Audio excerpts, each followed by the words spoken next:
자, 계속해서 이어가도록 하겠습니다. 그래서 고전적 조건화에 필요한 요소에는 무조건적 자극에는 먹이, 예를 들어서 무조건적 반응을 일으키는 것은 학습되지 않은 부분들, 먹이에 대한 침샘, 조건화된 자극에는 무조건적 자극과 여기서 무조건적 반응을 유발하는 조건 자극, 조건화된 반응은 조건 자극에 의해서 새로이 형성된 반응. 자, 조건화된 반응은 조건화된 자극에 의해서 새로 형성된 반응이다. 라는 걸 볼 수 있겠습니다.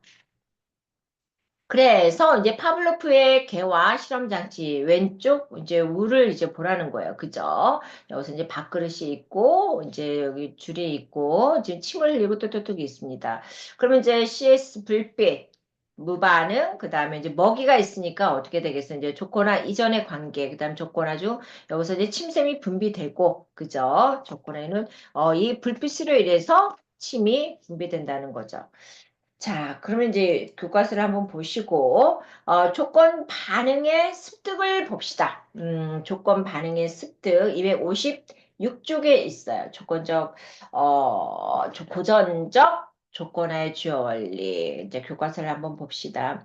고전적 조건 형성에서 이 습득은 새로운 조건 반응이, 그죠? 조건화에서 습득은 어떻다? 이제 받아들였다는 거죠. 내 거 듣겠단 말이야. 내 거 됐다. 그죠? 체화됐다. 그래서 새로운 조건 반응이 형성 또는 확립되었다는 것을 의미한다.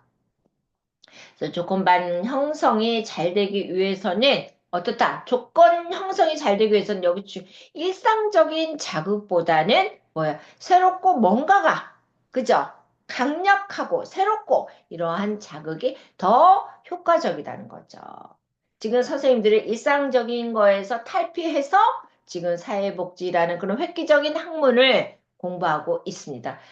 내가 공부하리라고, 우리 선생님들이 공부하리라고 본인들이 아무도 생각을 못 했을 거예요. 근데 어떠한 계기가 있어서 이렇게 새롭고 강력한 사회복지라는 공부를, 여기서 습득함으로써, 내가 나중에 뭐를 할 거라는 거를 상상을 할 수 있는, 그런 조건 형성이 되었다는 거죠. 그래서 보다 이러한 자극이 어떻다? 효과적이다. 그래서 조건 자극과 무조건 자극의 시간 간격에 따른 조건 형성의 유형은 이렇다는 거 10-2 그죠? 그래서 시간이 지나면 이렇게 된다. 동시 조건화, 자연 조건화, 흔적 조건화 이런 게 있습니다. 그래서 제시된 네 가지 조건화 가운데 어느 것이 가장 효과적인 짝짓기가 될 것인가를 탐구한 실험 결과에 의하면 여기서 뭐라 그랬어요? 지연 조건화, 딜레이, 그죠? 지연 조건화로 조건 자극이 무조건 자극보다 약 0.5초 먼저 제시되는 것이 가장 효과적이다. 지연 조건화. 그래서 여기서 이제 교과서를 보면은 여기 조건화 뭐 조건자기 무작용 조건 양 0.5초 제시되면 효과적이고 그러나 역행 조건화 그죠? 역행 여기 이렇게 나와 있고 지금 역행 조건화 교과서 보면은 조건적인 무조건 자극을 전혀 예측하지 못 주지 못해서 가장 비효과적인 자극 또 동시 조건화가 있죠? 그죠? 동시 조건화와 흔적 조건화 동시 조건화와 흔적 조건화는 역행 조건화보다는 그죠? 오른쪽에 역행 조건화보다는 연결성은 낮지만 지연 조건화 비교할 때 효과적인 찾기는 되지 못한다. 따라서 가장 효과적인 방법은 뭐다? 아까 0.5초 빠른 지연 조건화 형성이고 가장 이상적인 시간 간격은 요즘 반짝하는 거, 빨리 받아들이는 거. 그 다음에 이제 이러이러한 습득, 소거, 자발적, 지연 이런 걸 볼 수 있습니다. 그래서 자극 일반화와 변별. 그래서 조건 자극 조건화가 일어난 후에는 지금 소거와 자발적 회복이잖아요. 그죠? 조건화가 일어난 후에 유기체는 조건화가 일어났습니다. 이 유기체는 조건화 과정에서 지금 자극 일반화와 변별이에요. 그죠? 아까 좀 전 나오는 여기 지금 속어를 이걸 안 했습니다. 속어 두 번째 고정적 조건화에서 이제 속어와 자발적 회복을 한번 봅시다. 속어는 그죠? 조건화된 반응이 받아들이기 만들어진 반응이 사라지는 게 속어예요. 전문 용어로 인스팅션. 그래서 종소리의 타액 분비는 조건화된 반응이 완전히 소거된 계획에 일정한 시간이 지난 후에 다시 소리를 제시하게 되면 어떻게 돼? 타액 분비하는 반응이 다시 나타난대요. 그죠?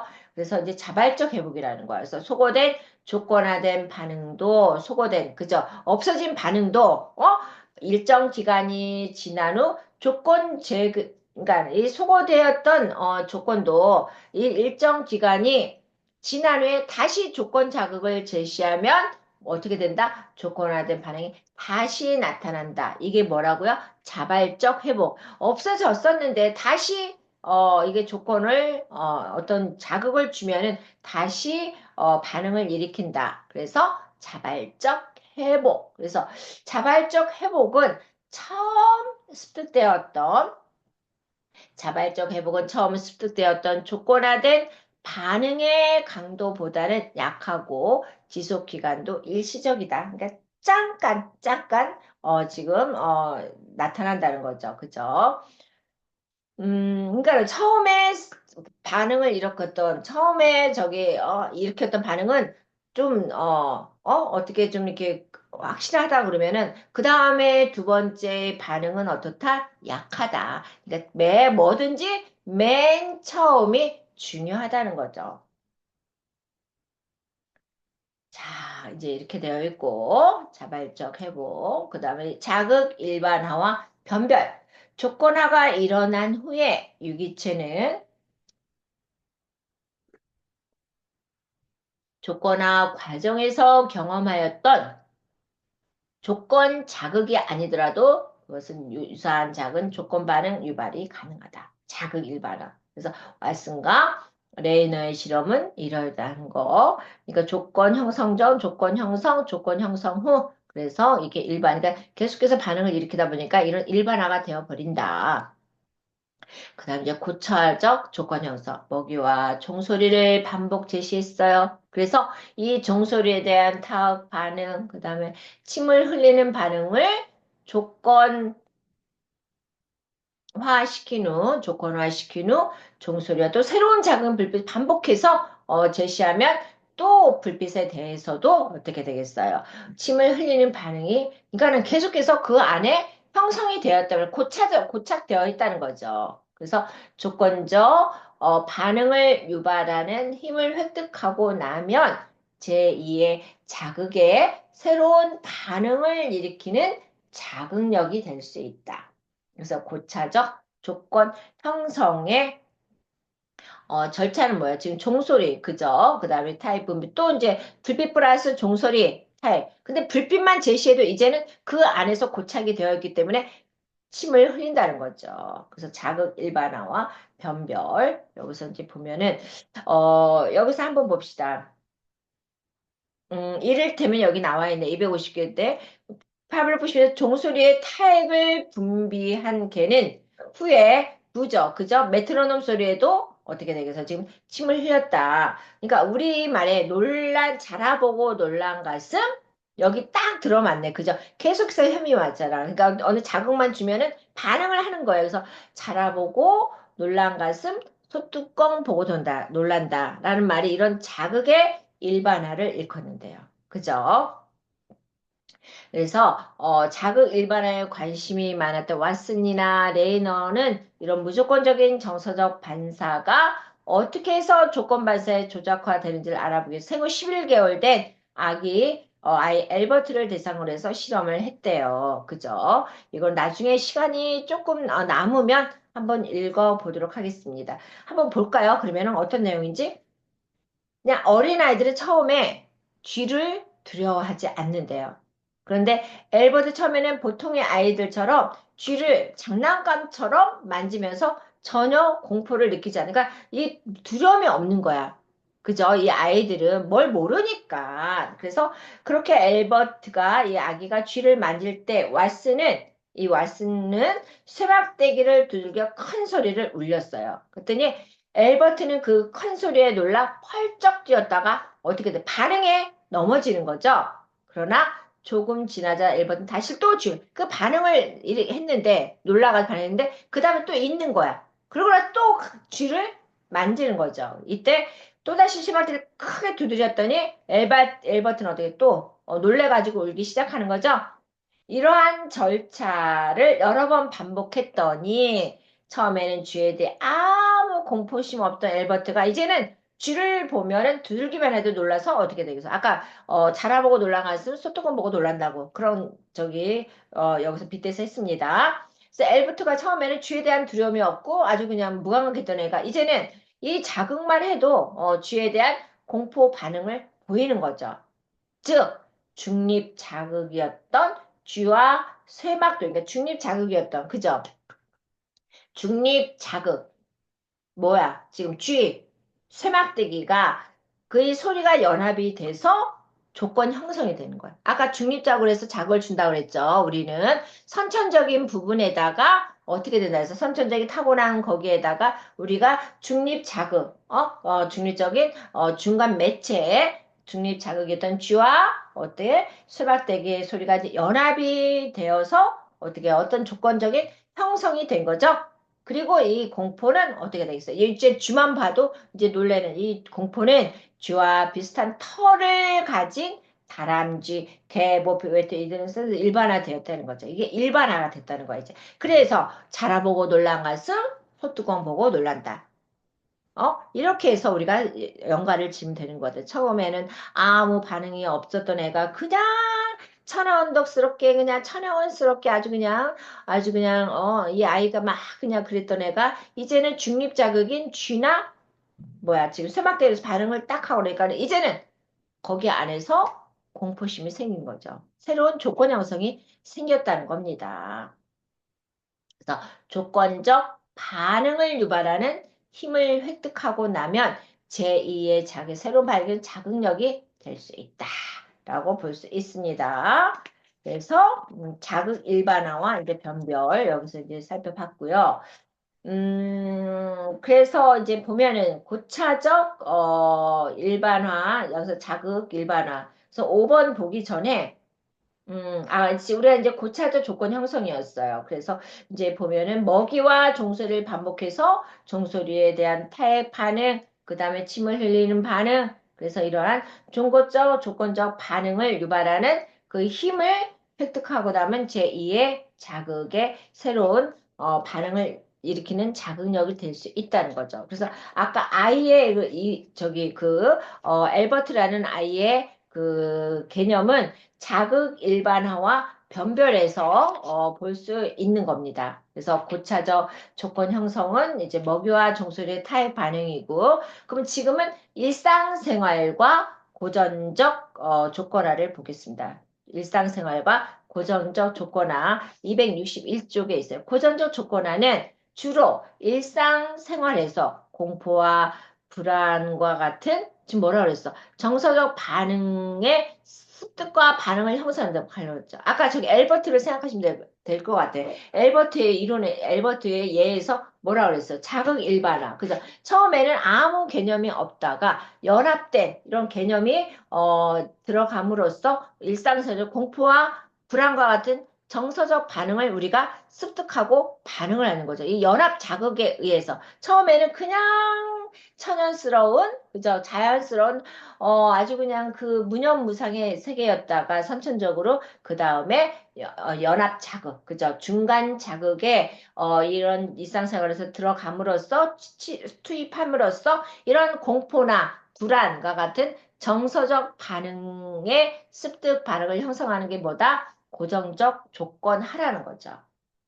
그래서 이 조건하를 통해서 형성된 정서 반응을 뭐라고 그런다? 조건화된 정서 반응이다. 조건화된 정서 반응이다. 그래서 쾌락 또는 고통을 유발하는 무조건적 자극과 연합되어 있는 조건 자극을 경험할 때 나타나는 긍정적 감정 또는 부정적 감정 또 조건화된 반응을 가리킨다. 그래서 이러이러한 거 지금 이제 교과서에 있고요. 그래서 이러한 절차를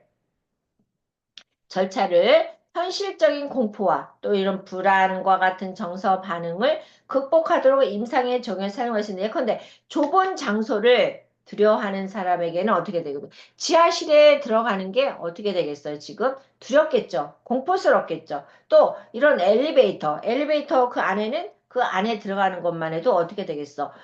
내가 거기서 어떤 공포감을 드는 거예요. 그죠? 그래서 들어도 두려움을 느낀다. 이를 뭐라 그래? 공포증이라고 하죠. 폐소공포증 또는 공황장애 등의 불안장애는 이를 통제할 수 있도록 도와주는 행동기법으로 역조건화의 원리를 이용한 행동치료로 체계적 둔감법. 그러니까 공황장애, 그죠? 공황장애 등의 불안장애. 우리가 이 공황장애는 왜 생기는 겁니까? 이 공황장애는. 주변에 지금 20대, 30대들이 이 공황장애에 따르는 이 불안장애가 참 많아요. 그래서 오늘 이제 신문을 보다 보니까, 골프 선수가 자기는 공황장애를, 무릅쓰고, 여기서 벗어나서 이렇게 오늘의 내가 됐다. 뭐였어? 이름을 저는 이제 이 스포츠에 대한 참 관심이 없는데 딱 신문을 보다 보니까 이 공황장애 역경을 딛고 이 시합에서 자기가 성취를 했다. 성공을 했다. 그런 기사가 쫙 나오더라고요. 스포츠면에. 그래서 내 주변에 20대, 30대의 그 스트레스, 그죠? 이 아이들이 잘 풀려야 되는데 요즘 대학 나온 애들이 어때요? 은둔형으로 지금 들어가 있는 애들이 어마무시하게 많습니다. 안 나타나 있어서 그래요. 그래서 제가 그랬죠. 길에 가다 보니까 이 청소년들을 밖으로 끄집어내기 위한 이런 프로젝트도 써 있더라. 그런 걸 제가 봤습니다. 그래서 이런 공황 장애 등의 불안 장애는 이를 통제할 수 있도록 도와주는 행동 기법으로 역조건화의 원리를 이용한 체계적 둔감법. 그러니까 불안 장애를 없애는 거. 체계적 둔감법을 이용한 이게 행동 치료를 들어볼 수가 있습니다. 여기 책에 220 그러나 파블로프의 고정적 조건하는 여기서 뭐라 그래서 자극에 의해 통제되는 조건적 반사적 반응을 가산해서 설명하였으나 불수의적 반응으로 나타나는 많은 행동은 어떻게 설명할 수가 없다. 그래서 예를 들어서 여기서 나오네. 예를 들어서 학생이 열심히 공부를 하거나 회사원이 직장에서 열심히 일하는 행동은 반사적인 반응이 아니라 성적이나 취직 또는 어떻게 되겠어요? 승진이나 보너스 등과 같은 결과에 영향을 받는다. 회사에서 열심히 일하고 열심히 공부하는 건 어떻다? 반사적인 반응이 아니라 뭐 성적이나 열심히 공부했으면 취직이 되겠죠. 그죠? 그 다음에 승진이 되겠죠. 회사원에서 직장에서 열심히 일했으면 승진이 되겠죠. 아니면 또 보너스를 받는다거나 이러한 결과에 영향을 받는다고 볼 수 있습니다. 그러면 이제 조작적 조거나 스키너를 봅시다. 그죠? 조작적 조거나 스키너를 보겠습니다. 교과서 162쪽에 보면 조작적 조거나 스키너를 보면은 고전적으로 조작적 조건이나 스키너 조건화되는 반응은 불수의적인 것으로 파블로프의 개 실험처럼 타액 분비를 스스로 조절할 수 없는 거예요. 여기서 고전적으로 조건화된 반응 어디다 불수의적인 것으로 파블로의 개식 타액 분비를 스스로 조절할 수 없다. 그래서 결과를 바탕으로 행동을 변화시키는 능력은 조작적, 그죠? 조작적 조건화 원리로 설명할 수 있다는 거죠. 그래서 유기체가 자신의 행동과 그 결과의 사이의 관계를 학습하는 것을 뭐라고 그래? 그러니까 행동과 그 결과, 그 사이에 우리가 학습하는 것을 뭐라고 된다? 조작적 조건하라고 볼 수 있습니다. 그러니까 행동, 결과, 그 사이는 뭐에 의해서 이루어진다? 학습이라는 거에서 조작된다는 거죠. 그래서 스키너는 유기체가 자신의 행동과 그 결과 사이의 관계를 학습하는 것을 조작적 조건화. 이해되시죠? 행동, 결과 사이에 뭐가 들어간다? 학습이라는 조작이 들어간다는 거죠. 이해되시죠? 그래서 스키너는 유기체가 어떠한 반응을 한 후에 스키너는 유기체가 어떠한 반응을 한 후에 보상이 있냐 없냐에 따라 조작 행동은 지금 강해지거나 또는 그러니까 어떤 유기체가 어떤 반응을 했어요. 그죠? 결과적으로. 근데 반응을 했는데 보상이 있느냐? 보상이 있으면 어떻게 되겠어? 이 조작 행동은 강화되겠죠. 그죠? 근데 보상이 없어. 하나 많아야. 에이, 뭐 별거 없네. 그러면 어떻게 됐어요? 이 보상이 있느냐에 따라서 이 조작 행동 어떻다? 이 행동은 약해지는 거죠. 그래서 스키너는 유기체가 어떠한 반응을 한 후에 보상이 있느냐, 없느냐에 따라서 이러한 조작 행동은 뭐라고 그랬어요?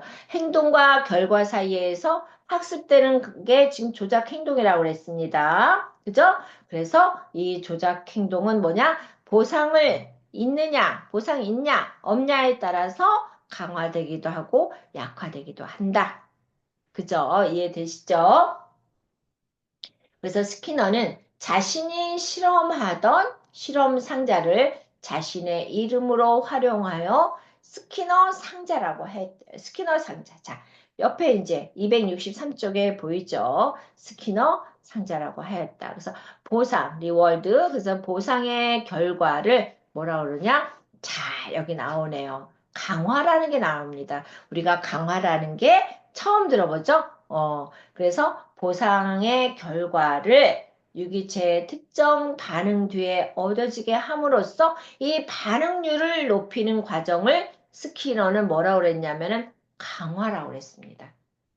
그러니까 보상의 결과를 크게 하기 위해서는 어떠한 강화를 하느냐, 어떠한 반응을 높이느냐, 그게 강화예요. 힘을 부여시키는 거.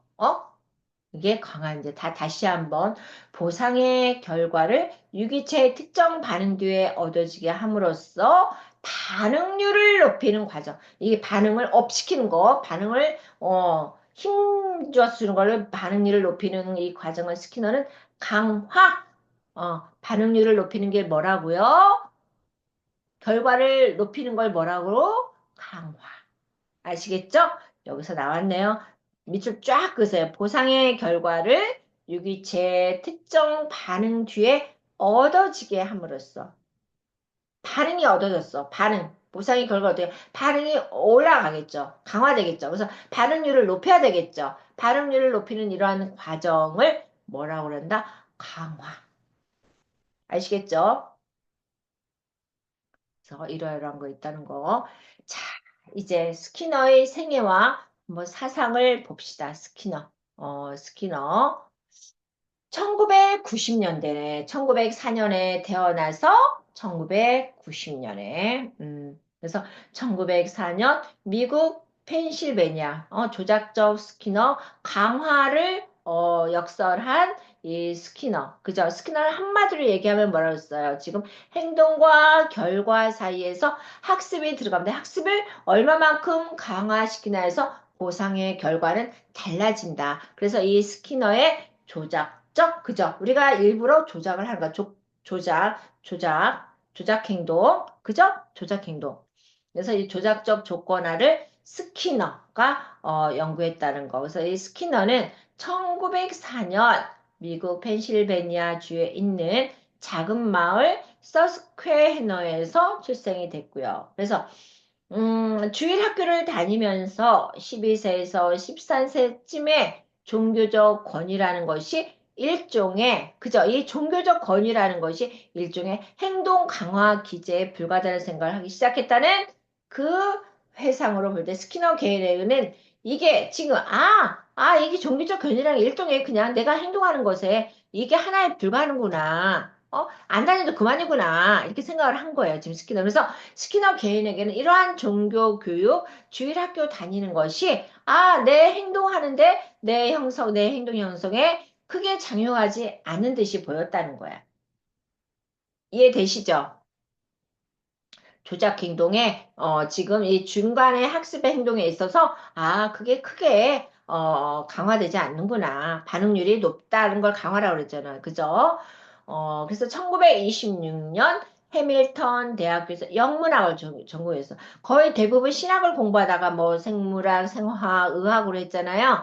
근데 이 스키너는 영문학을 전공한 후에 시와 소설을 습작을 하였으나 뭐 별 볼 일 없었던 거죠. 그죠? 별 볼 없이 지내다가 파블로프와 왓슨의 글에 그제 매료되면서 하버드 대학교에 재입학을 했어요. 그래서 하버드에 들어감으로써 심리학을 공부하여 석사, 박사 학위를 취득했다는 거죠. 이 스키너.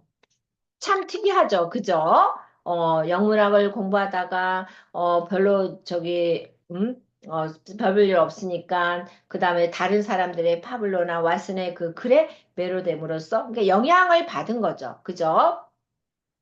그러니까 여기서 한번 우리가 매치를 시켜 봅시다. 지금, 여기서 이 행동하는 거에 있어서 처음에 영문학을 통해 시어스를 행동으로 보여줬어. 근데 결과는 어땠어요? 별 볼 일 없었죠? 근데 여기서 중간에 학습에 들어갔어. 학습에 들어가서 뭐가 들어갔어요? 파블로프와 왓슨의 글에 매료되는 이런 과정, 반응률이 강화된 거. 그러니까 강화된 거잖아. 반응률이 높아졌다는 거는 강화된 거잖아요. 그죠? 그래서 이 학습 파블로프와 왓슨의 글에 매료되면서 학습 과정이 들어갔단 말이에요. 중간 과정이. 그러면서 하버드 대학교에 재입학했고 심리학을 공부해서 석사, 박사 학위를 취득했다. 그래서 제가 지금 제 나름대로 해석을 해서 이 조작 행동을 선생님들한테 지금 설명하고 있는 겁니다. 이해되시죠, 이제? 행동과 결과에 있어서 중간에 학습. 그죠? 그래서 이 시와 소설을 시작해서 별볼일 없어서 결국에는 파블로 왓슨의 영향이 매료돼서 나중에는 어떻게 돼? 이 반응률이 높다, 강화되었다. 그래서 하버드 대학교에 재입학 심리학을 공부해서 석사, 박사 학위를 받았대요. 그죠? 그래서 1938년에는 학위 논문을 체계화하여 유기체 행동을 집필했습니다. 그래서 행동의 심라운 분석에 대한 이 독창적인 설명은 심리학에 대한 그의 가장 중요한 공헌에 포함되고 새로운 분야 또 행동 분석의 토대가 되었다는 거죠. 행동주의. 지금 우리는 행동주의 사회학습 이론에 대해서 지금 공부하고 있습니다. 지금 사회학습 이론과 이렇게 다 접목을 해서 한마디로 이 스키너는 지금 뭐예요, 지금? 중간에 강화, 반응률을 높이는 이 강화 행동. 그죠? 이거를 인해서, 이게 행동은 이러한 결과, 그 안에는 이 학습이 있다. 이해되시죠? 행동주의. 이 행동, 우리가 하는 행동은 그냥 일어나는 게 아니에요. 조작 행동. 그러니까 선천적인 행동에서 나중에 연합 자극 중간에 뭐 변인 요소가 이게 합치되면서 우리가 행동으로 나온다는 거죠. 그래서 스키너는 뭐예요 지금? 음, 1948년에 하버드 대학교로 돌아가서 그곳에서 또 행동에 대한 비둘기 실험을 했대요. 그죠? 그래서 참, 이 인간은, 이 스키너는 동물 실험으로 인간과 동물을 동일시 함으로써, 심리학의 역사에서 가장 많은, 그러니까, 인간의 행동을 뭐야, 관찰한 게 아니라 또 동물들에 대한, 동일시하면서, 이렇게 동일시한 거야. 인간과 동물을 동일시함으로써 이 심리학의 역사에서 가장 많은 논란을 일으킨 장본인이 지금 스키너래요. 그래서 그 사람은 뭐라 그랬냐면 여기서 가설의 구성이나 설명보다도 어떤 조작적인 만들어진 이런 분석에서 선행 조건과 규결 조건의 규결과의 관계만을 기술의 입장을 주장해서 스키너 학파를 이루었다.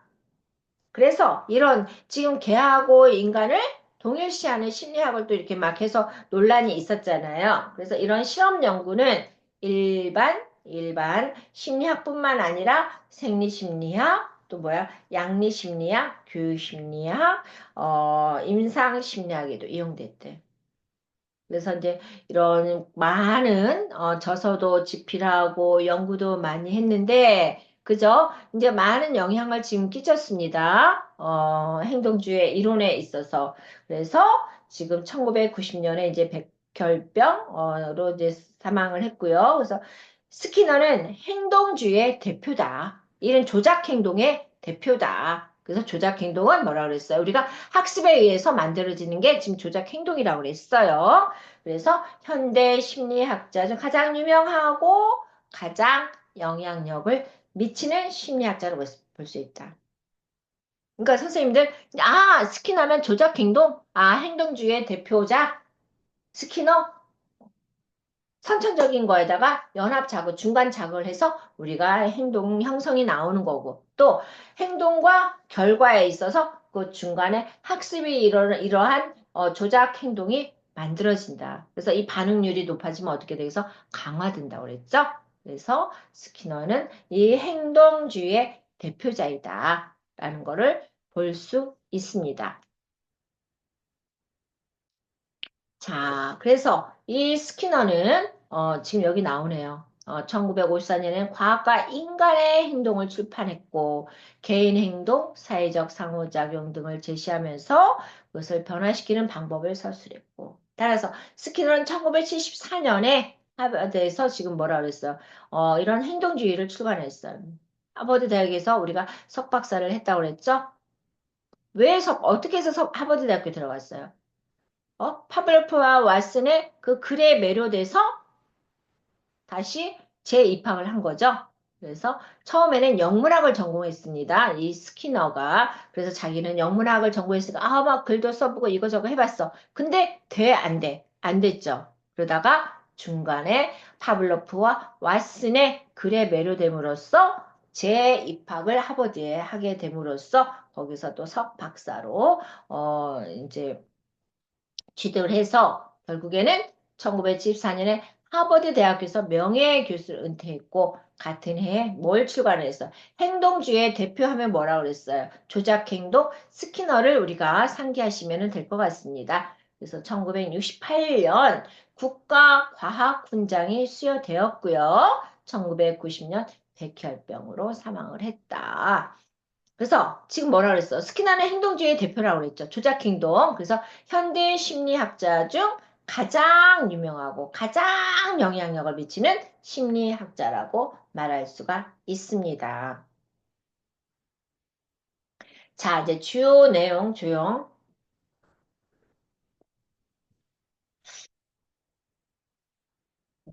조작적 조건 하에서는, 조작적 조건 하에서는 조성, 그죠?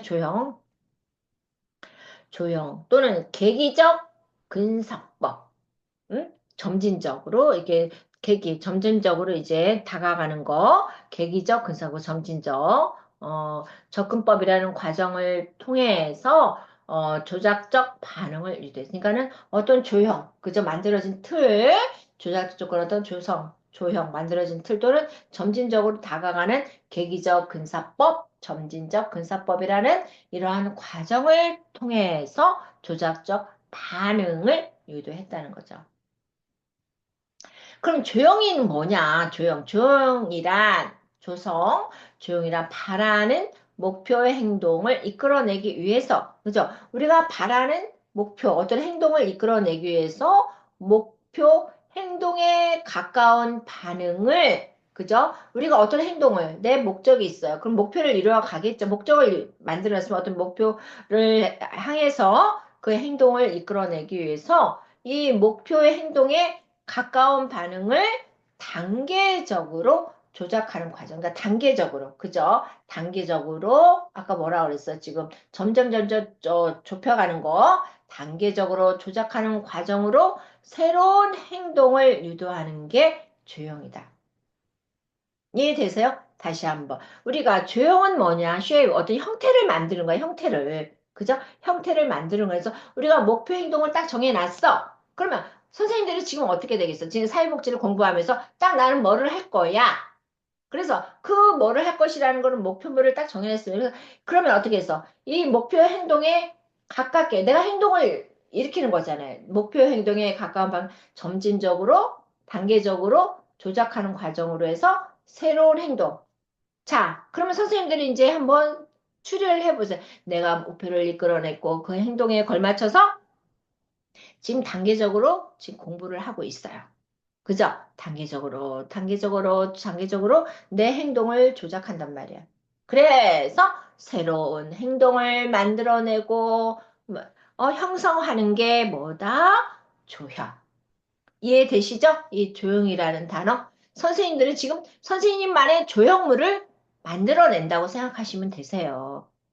갑순이는 갑순이의 조형. 호정이는 호정이의 조형. 새로운 행동. 참 이 단어 선생님들이 나는 나의 조형물을 만들어낼 거야. 호정이만의 조형물을 만들어낼 거야. 그래서 목표 행동에 가까운 반응을 단계적으로 조작하는 과정으로 새로운 행동을 유도하는 게 조형이다. 이제 이해되시죠? 선생님들이 지금 공부하는 과정을 짜맞춰서 연계해서 생각해 보시면 되겠습니다. 그래서 이 조형에는 차별적 강화, 조형에는 또 뭐가 있대? 차별적 강화와 계속적 접근 두 가지 요소를 적용하여 이루어진다. 차별 강화는 뭐예요? 지금 차별 강화는 어떤 반응은 강화를 주고 또 어떤 반응은 강화를 주지 않는 가 차별을 두는 거야. 그러니까 차별 강화는 이거는 뭐 그렇게 강화를 주지 않아도 돼. 결과물을 주지 않아도 돼. 어떤 반응은 강화를 줘서 상승시키는 거죠. 그래서 이 조형에는 차별 강화. A 코스, B 코스 강화. 줘도 그만, 안 줘도 그만. 근데 이거는 꼭 강화를 줘야 된다. 강화는 뭐예요? 저는 여기서 말씀드리고 싶은 건 선생님들이 심심하면 누구한테 전화해서 차나 마실까? 밥이나 먹을까? 이거는 강화를 하지 마세요. 강화를 주지 마세요. 그러면 선생님들, 오늘은 사회복지 무슨 과목을 들어야 되겠다. 응? 거기에 강화를 준다는 거. 그죠? 이게 차별 강화. 이해되시죠? 이제 차별 강화. 어떤 건 강화 주고 필요 없는 건 강화를 줄 필요가 없다. 그래서 차별 강화. 조용해는 차별적 강화와 계속적 접근 두 가지가 있는데 자, 조용해는 차별 강화로도 다 어떤 반응 강화를 주고 어떤 반응은 강화를 주지 않는다. 그럼 계속적 접근. 그죠? 어프로시메이션, 석세시브 어프로시메이션. 이건 실험자가 원하는 반응에 접근할 때만 강한을 주는 거야. 원하는, 실험자가 내가 원할 때, 실험자가 원하는 반응에 접근할 때만 강화를 준다. 이게 계속적 접근이라는 거야. 그러니까 계속해서 접근해서 내가 원하는 방향에서만 강화를 준다. 그래서 조용해는, 그죠? 음, 차별적 강화와 계속적 접근의 이 두 가지가 있다는 거. 음. 그래서 이 목표 강화에 단계적으로 반응하는 게 조작하는 과정을 우리가 조용이라고 했습니다. 그래서 이 조용이라는 단어는 내가 선생님들한테 충분하게 말씀을 드렸습니다. 그래서 이제 소거와 자발적 회복, 고전적 조건화와 마찬가지로 이 조작적 스키너의 조작적 조건화에도 보상을 제거하면 일시적으로 어떻게 되겠어? 일시적으로 소거가 없어지는 거. 그래서 조작적 조건화해서 이 소거란 이 조작적 조건에서 소거란 피험자가 아무리 반응을 해도 더 이상 소거란 피험자가 아무리 반응 더 이상 강화물이 제공되지 않아 반응 경에서 감소되어 사라진 거야. 아무리 내가 여기서는 강화를 제공해.